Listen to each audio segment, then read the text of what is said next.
Hello, and welcome back to another episode of Big Moves, Bigger Conversations. Today's episode is around corporate advice. And the genesis for today's episode stemmed from a young lady who reached out and asking for advice. She was dealing with a situation at work and wanted to get advice on how she should handle or how she should move forward. And I was willing to share my perspective as to what I've experienced working in corporate America and some of the challenges which I faced, working in, financial services and just some of the things that I think she should consider. What I know now and looking back in our conversation versus what I was probably articulating during our conversation is that because I don't know her, I was willing to give perspective and not advice. And I wish I would have been more clear my hesitation to provide advice and why I was more comfortable providing perspective. But essentially, like in knowing who I am, right? So, like, if I had to describe myself in 3 words, I would say at times I'm commanding, right? I even when I'm not looking to walk into a room and take up space, when it comes to relationships, professionally, personally, I just take up space. It's not anything that I'm doing strategically. I just have a demanding personality, right? I have strong opinions. I would say I'm also strategic, right? I am a thinker. Like I think through before I react, I'm assessing, I'm gathering context, I'm weighing, I'm thinking, do I need to pivot? I'm reflecting. Like I think I have a high level of emotional intelligence, but I'm also willing to like push the narrative or the situation, and I'm really willing at times to like all or nothing. And that leads to my third characteristic of being unapologetic. Like whether it's being vocal, if you guys follow me on TikTok through the HOA board, or even being within the corporate setting, like I am unapologetically Sasha.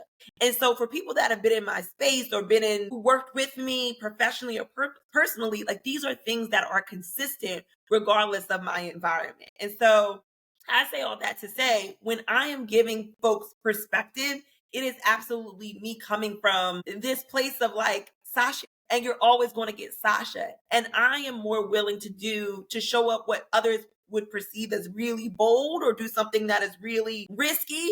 But that is because I 100% believe in my ability to rise or come out on the other side stronger and better. And so when people come to me and they're asking for advice, I am sometimes hesitant to give them advice and knowing that you may not be comfortable doing what I'm willing to do. And the reason you may not be comfortable with doing that is because that may not be your personality.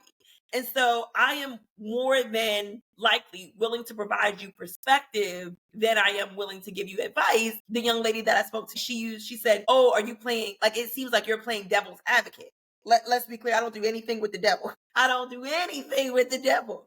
But what I am telling you is that corporate America is not a structure, right? Corporate America is not a thing. Rather, it is a like set of beliefs. And corporate America for different people mean different things. And I feel like we do such a disadvantage when folks are on social media platforms and they just say corporate America is this. Like anybody that tells you they've mastered corporate America, I would caution taking their advice. Anyone who says, I know how to play the game, I know, I know, and they're so matter of fact, personally would side eye them. Why? Because just because something worked at company A doesn't mean that it's going to work at company B. Just because something worked to a point doesn't mean that thing is going to work to get you to the next level. And I want to double down on this idea that corporate America is a set of beliefs that people believe if you do X, Y, and Z, right? When people say, like, if you play the game, right? If you keep your head down, if you say the right thing, if you work twice as hard, you'll get rewarded at the end. Well, if you've been in corporate America long enough, you know that your set of rules can absolutely be impacted by your gender, by your race, by your, the group that you're aligned to, by like so many different things. That when people say that they have a one-way approach that is 100%, effective, I can almost laugh at that. And the reason is because when you're in corporate America, you're dealing with people. And not all people operate in the same way. The leadership team functions 100% the same way. And at the end of the day, these are people who are making decisions Hence why you are never going to have the a 100 proof method of how you approach said organization. Now, what I think you can get is perspective and insight based on a lot of factors. And so, in meeting with the young lady when she was asking me a question about navigating her situation, I kind of wish the conversation differently and kind of set the tone to say, hey, for me, these are the things that have worked. Am I saying that you should do these things? No. Am I saying listen to the insight that I'm providing and then take away from what I'm sharing and figure out what you want to do next? Like, that is how I wish I would have phrased it. Because if you go into thinking that corporate America is like a singular structure, you're not clear on what corporate America is, right? Because there are so many unspoken rules and cultural norms and systems that folks either opt into, whether they're doing it knowingly or unknowingly. But like, those are choices that one has to make to work in what some would deem a traditional institute or organization. For me, my perspective and insight comes from working at really large Fortune 500 companies, particularly in the financial services industry, particularly in organizations that have existing functions and roles in place. So I've never worked for a startup. I don't know what the norms are for startups. I don't know what the norms are for a tech company. Why? Because I've never worked in these types of environments. And I think that's really important to highlight, that when you are seeking advice or perspective, that these things are factors. Like, what may be a norm for me? As an example, in corporate America, Big Four, it is a norm that people don't stay around for years, right? There's almost an expectation that people usually do 1 or 2 years. They figure out they like it. If they do, then they stay another 4 years. They make manager, and then they dip if they don't want to go senior manager to partner, right? And it's sort of easier to matriculate in the firm if you've started there, right? If you're like they deem homegrown. If you come in more experienced, they sometimes discount your experience and say, well, let's start her maybe more junior than if she had, even if she has 6 years of experience, because the 6 years of experience isn't at a Big Four, we'll take 2 years and then she'll be a senior versus coming in at a manager. Like, that's just the way that the firms generally operate. Like, it's a known thing within the Big Four. When I worked for a large financial service organization, it was, if you stay here and you work for 10 years, like, that means you're on the track to executive director, managing director. Like, you'll become well versed and you sort of have like a more structured matriculation if you're aligned to like a program. And so, like, those are norms that, because I've worked in those industries, you kind of just pick up on. The young lady that reached out to me, she's not worked in financial services, right? She has more of a tech background, and she works in HR, which is completely different. And so her history or her perspective is really rooted in, I've seen how HR doesn't necessarily support their candidates, right? I've seen some of the things and the nuances from an HR perspective or the HR career path. And so as she was asking me questions, I wish I would have done a better job of like phrasing or adding a layer to just say, hey, I'm giving you a perspective, but absolutely you need to lean into individuals who work around you or who are more versed in your career, like in your realm, to provide you advice. And so I say all that to say, for you guys who are in corporate America and trying to navigate a situation, I 100% will always tell you to go into your organization and figure out who within your organization can provide you that level of insight. Because the insight that worked well for me may not work well for the environment in which you are navigating. The playbook may look differently because of the culture's norms. Okay. And so what worked well in financial services is not always a one-to-one relationship. And so you can't just say, oh, because this worked for me at, said place, company A, it's going to work well at company B. More importantly, you can't say just because this has worked for me up until this point that it will work for me at the next level. And so one of the things that this young lady, when she was asking me questions or when she was sharing what she deemed her fact pattern, she was very matter of fact. And one of the things that I really caution people as they're talking about corporate America or even their, fact pattern is that you have to leave space that your experience or how you view the situation could be completely different than how somebody else views it. And so, just to give you an example, as we were talking, I shared with her a situation where I had a conversation with an executive director, and we were having a conversation around a presentation that was coming up. And she had said, Sasha, I want us to run the presentation, this way, this way, this way. And in that conversation, I kind of pushed back a little bit and I said, I know that when I last spoke to the client, they were really hoping that we leaned into X, Y, and Z versus where you're going with the presentation. And she said, well, Sasha, there's, bigger things at play. I want us to stick to this. This is where we're going. I said, fine, right? We have the meeting. The team presents on, what she said.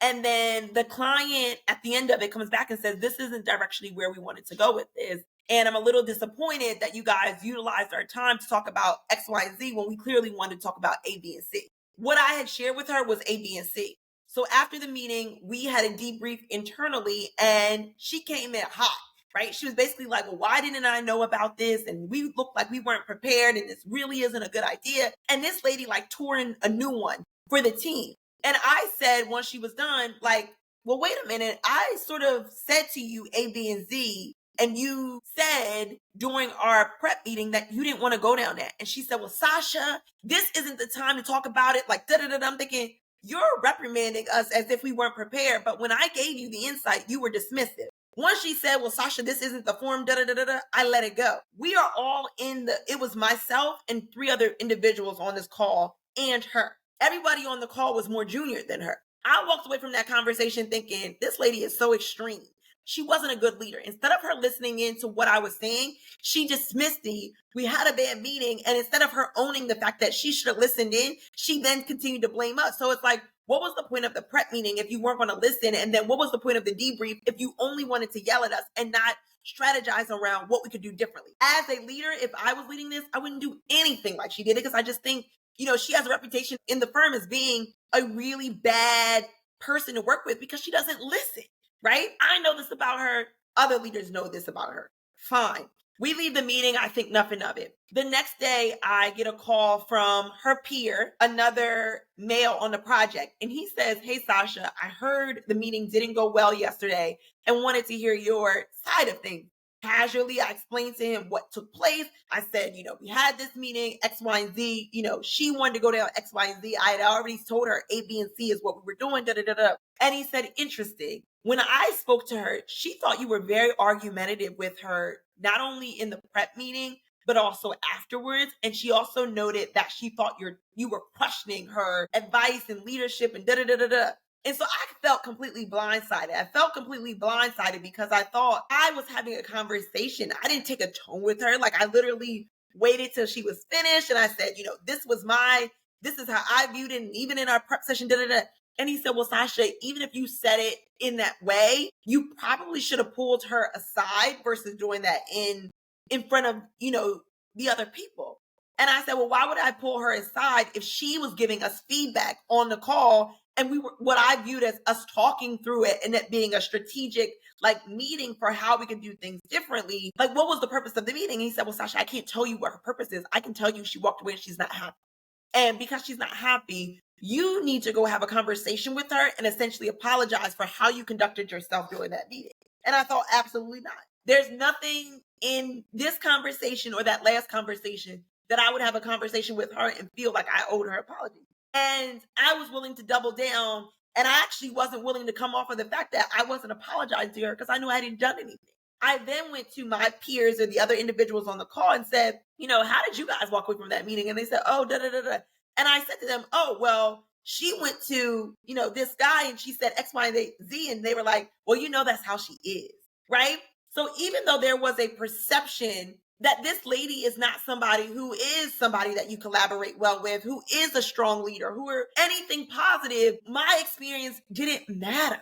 And sometimes in these corporate settings, your viewpoint doesn't matter. Your perspective doesn't matter. Your perception of how things played out doesn't matter because somebody more senior said something different. And it was such an eye-opening experience for me because I realized, Sasha, your voice doesn't always matter, or the fact pattern as you view it doesn't always matter. It is sometimes who is telling the story from their viewpoint. Did I apologize? No. Did that absolutely impact our engagement going forward? Yes. Not because I came in with an attitude or I felt like I needed something to prove or I wasn't willing to let go. It's because she had an attitude about it. And she felt it was extremely disrespectful of me not to apologize because that person had told her, well, I'll talk to her. And the expectation is that I would come back and apologize. I wasn't willing to do it.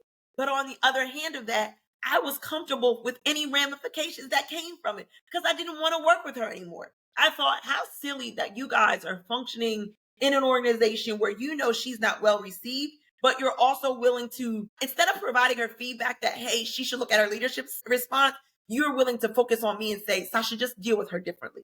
That is corporate America. And so when the young lady today was sharing with me, these are the facts and this is what has happened and these are the things that I've shared and I was saying to her very pointedly, that is what you experienced.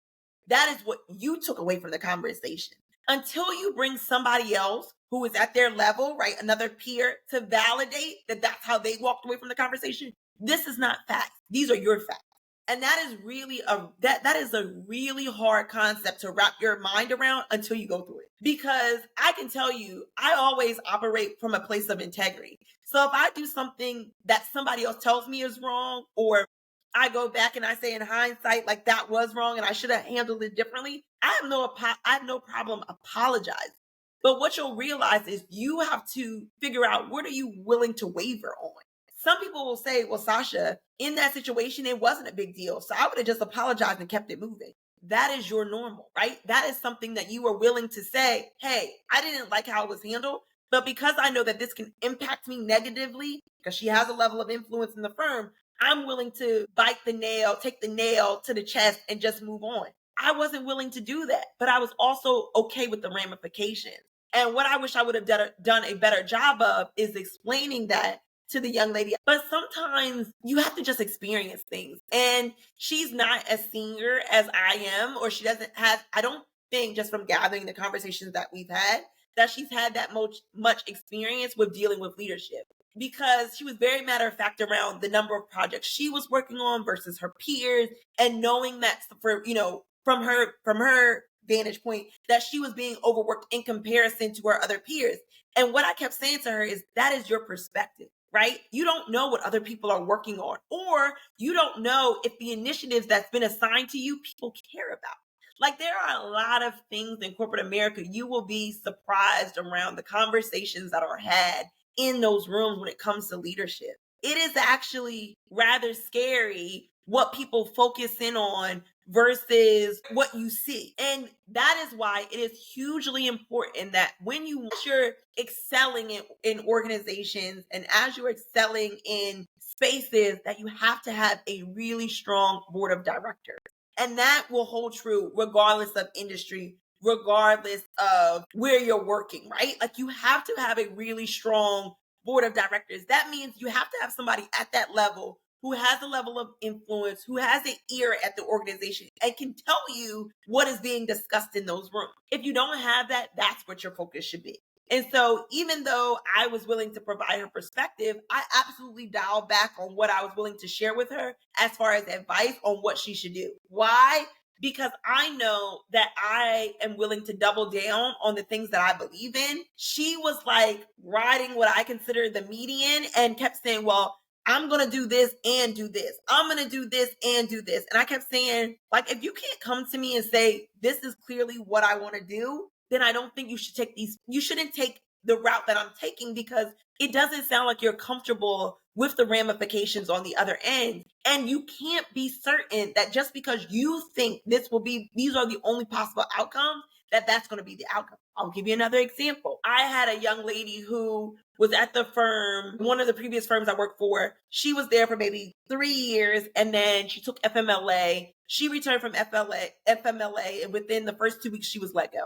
Period. I had another young lady who, she was with the firm for 2 years, still a manager, same level. She did FMLA, came back, was able to, she did another year, and then she got right back on path and she was moving forward. What was difference between those two experiences? One, the first girl, when she went out on FMLA, they were documenting her and looking back at her history and deemed she's not somebody we want to continue to invest in, and rolled her off and knew that when she came back, they were going to let her go.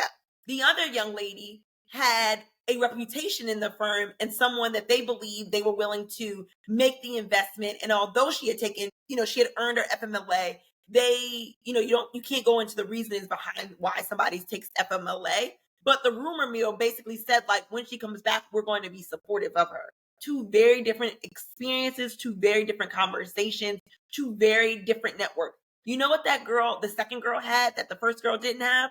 A strong board of direction. She had enough people around her. She was communicating not only before her FMLA, but after her FMLA, and sharing what she needed, what support looked like. And that first girl didn't have it. What do I need that is so black and white?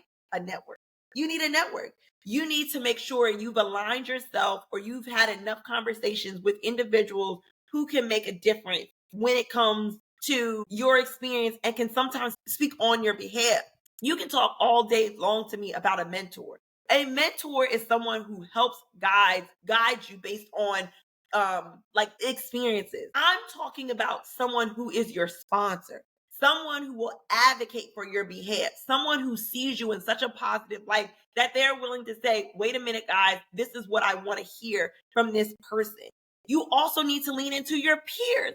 You have to know the people that you work for. She kept saying, like in our conversation, she said, oh yeah, I'm going to talk to them. I'm thinking, you don't need to just keep going to people and having conversations when you need something. Like, are you actually connected with your peers where you have enough of a relationship with them that you can just ask them questions and it not feel strategic? Why is that important? Because sometimes, even if you go to people with good intentions, you don't know what they're taking away from the conversation and taking back to their sponsors or mentors or leadership, right? She had said at one point, I was telling her, like, oh, what are some of the things that you're working on? Would you be willing to take on da-da-da? And she's like, yeah, I would have those conversations.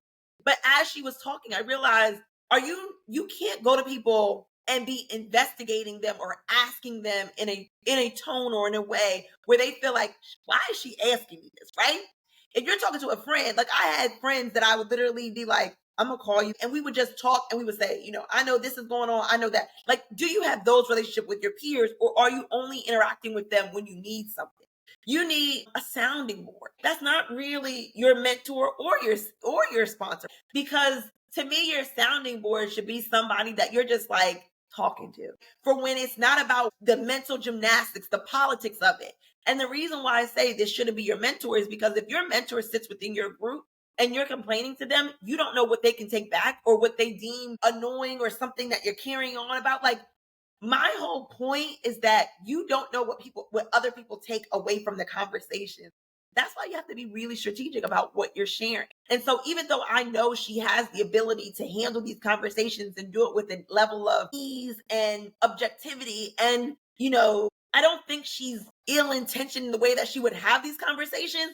But what I was trying to articulate with her is, you don't know how people will perceive the conversations in which you're having. And so you need to be intentional about, am I having these conversations because I want to come from a place of understanding, or am I trying to get something out of it? And I could tell, like, and again, this is me kind of, drawing my own conclusions. I do feel like she was getting a little annoyed, because at the end of it, she was like, you know what, you're right, I'm taking away some of the things that you said. But she said it like, I kind of feel like people do this sometimes when they're talking to me. They think that in order for me to disengage, that I need to hear I'm right. When in reality, it's not my situation. So I don't need to be right. I need you to say, like, what I sometimes am waiting for you to say is like, Sasha, I've heard your perspective. This is what I'm going to do because this is what I'm comfortable with. And we talked for 2 hours. So I'm not calling you to convince you that this is what you need to do. What I was trying to say is, I want you to have enough perspective that you are comfortable with the decisions that you make, but you're also being thoughtful about it. Because I remember at one point during the conversation, she was like, well, you're telling me this one thing, but now you're kind of confusing me because you're backtracking. I'm backtracking because I don't want you to say, I told you to do.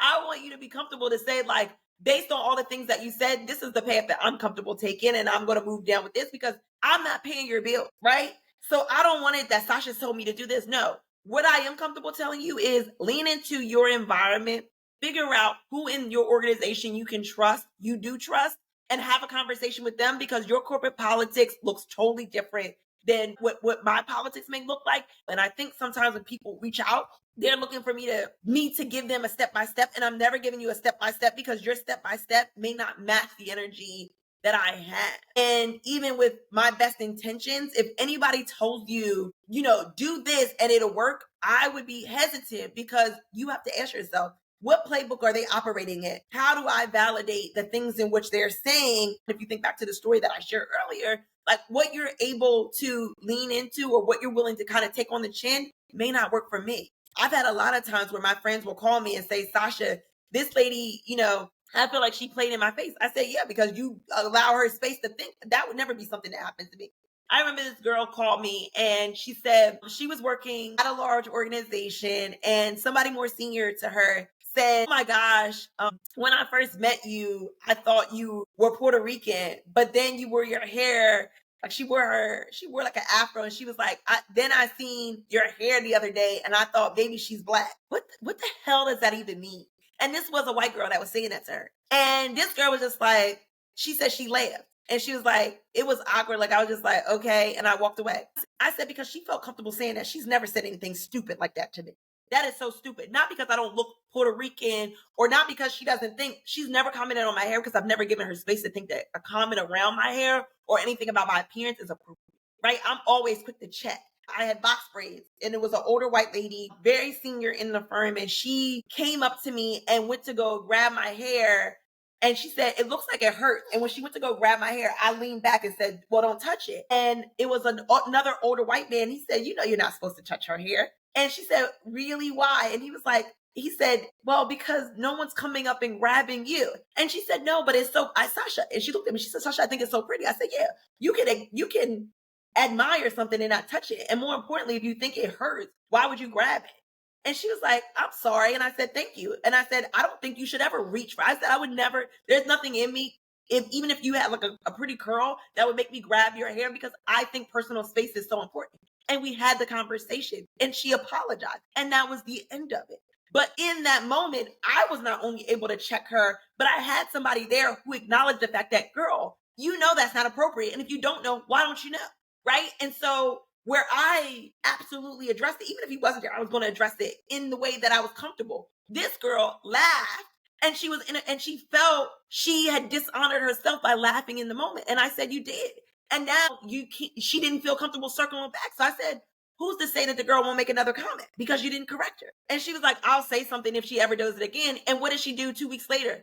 The girl came in and she had on a festive top, and she said, oh yeah, that fits you. And again, she didn't think of it. She didn't think anything of that comment, but then she said, it almost gives like Dominican Republic.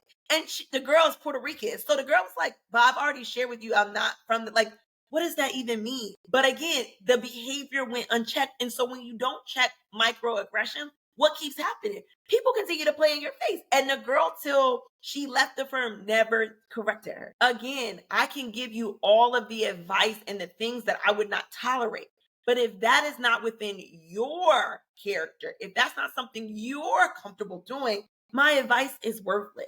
And so this episode for me is not just sharing perspective. The young lady, if I could give her any advice, it would be more open-minded. And I can tell you 100%, corporate America does not operate on fairness. That's why when you went to your boss and you shared with her that you felt like you were not, like your experience wasn't the same, or that you felt like you were getting overworked, she didn't do anything. They didn't address it, because they are telling you by way of their actions, they don't care about your experience. And she's like, oh, but when we were in the meeting, she was agreeable. Who cares?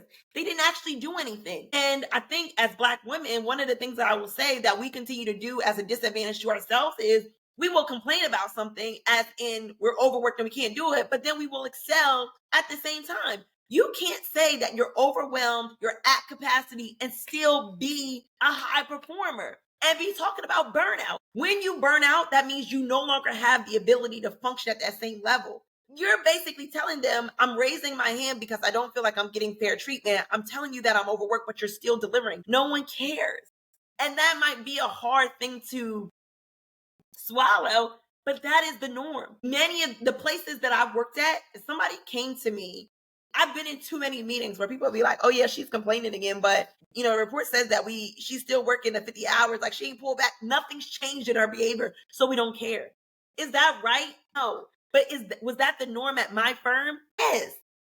And the fact that you can't wrap your mind around this idea that even though something isn't right, it's happening and it's going to continue to happen, there's nothing I can tell you.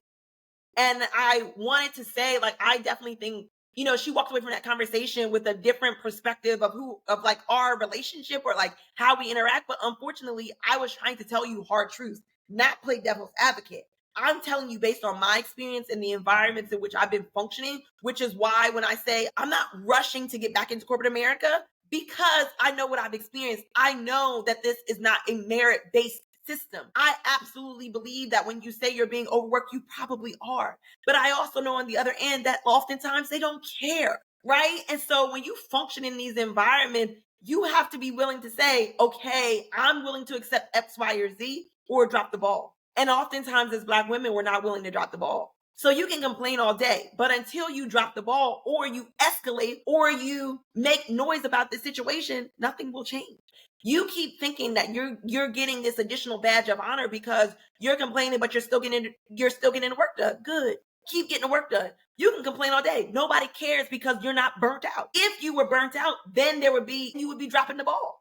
You know what Sally does? Sally says, I'm getting so overwhelmed. I get sad about logging in and they start crying.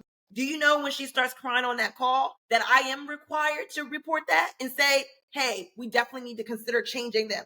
Why? Because I observed that she may be heading to a breakdown. If I ignore that, right, then I am at fault. That was how my organization functioned. If somebody said, I leave here and I feel like I may need to take extended time off because of the environment that I'm working with, where I am often sad or depressed or unable to log in the morning because I am building up anxiety. Those comments I have to report. I had a expectation that if this girl went back and reported and said, no, I told Sasha X, Y, and Z and I didn't escalate, I would be responsible. You're not doing that. You're literally just on the phone complaining and then you're delivering time. No one cares about that. As dismissive as that may sound, those are hard truths, babe. It's not easy and it's rather exhausting, but this is the way in which we work. And that is what it means to play the game. And that's why you either need to opt in and saying, these are the things that I'm comfortable doing, or I'm opting out. And at this point in time, I've opted out and I don't know when I'll get back into it. Until next time,